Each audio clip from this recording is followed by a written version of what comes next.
Okay, hello everyone. My poster is titled Impact on Online Meeting Software Development During the Epidemic. This paper aims to evaluate the influence of the demand for virtual classrooms and remote offices on video conferencing software companies during the pandemic. I anticipate a fierce competition among these platforms, driven by significant customer demand. My intent is to delve into the competitive strategies of these software firms, investigating how top companies lure and retain users. I also need to accurately assess the correlation between the pandemic and the company's strategies to determine if the surge in performance is due to environmental factors or the result of strategic improvements made by the companies. In conclusion, I will suggest strategies taking into account the post-pandemic scenario to ensure these companies can continue to generate substantial revenue after the pandemic-led boost ends.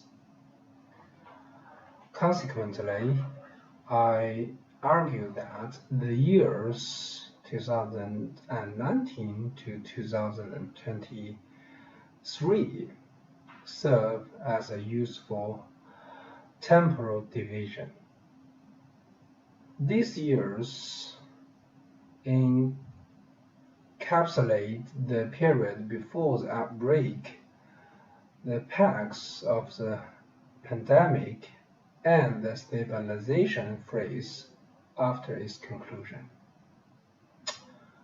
By analyzing the data from this period, we can drive conclusions and access the influence of company strategies during the outbreak and what adjustments are needed to enhance the strategy post-pandemic.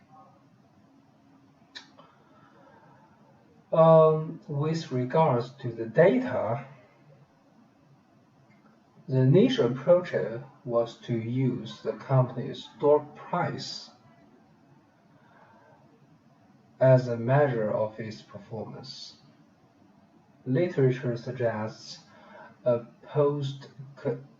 correlation between stock and price and company performance, making it a variable to assess the company's performance by comparing the stock price fluctuations from 2019 to 2023.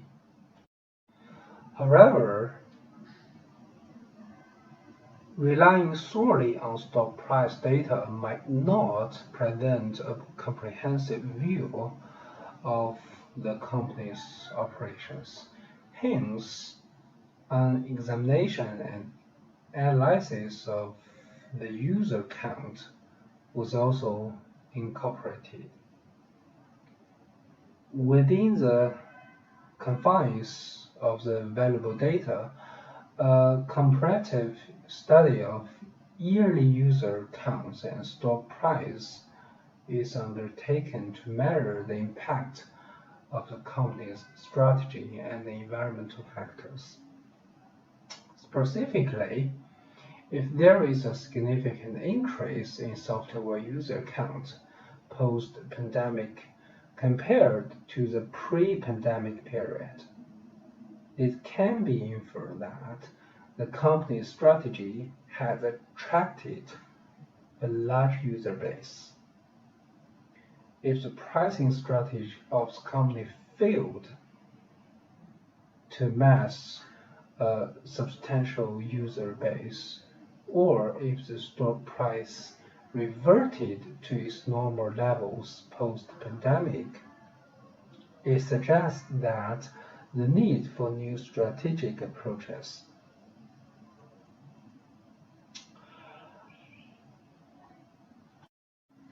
The primary sources for gathering literature and data include literature reviews, news articles, official data, and information from databases.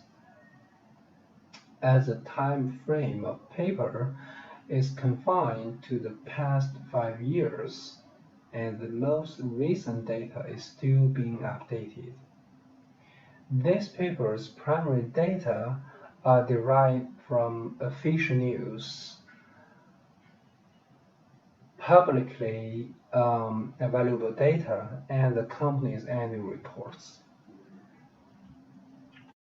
And by examining citation counts, it appears that there are not enough studies addressing the online domain, with most English papers typically garnering between 100 and 110 citations.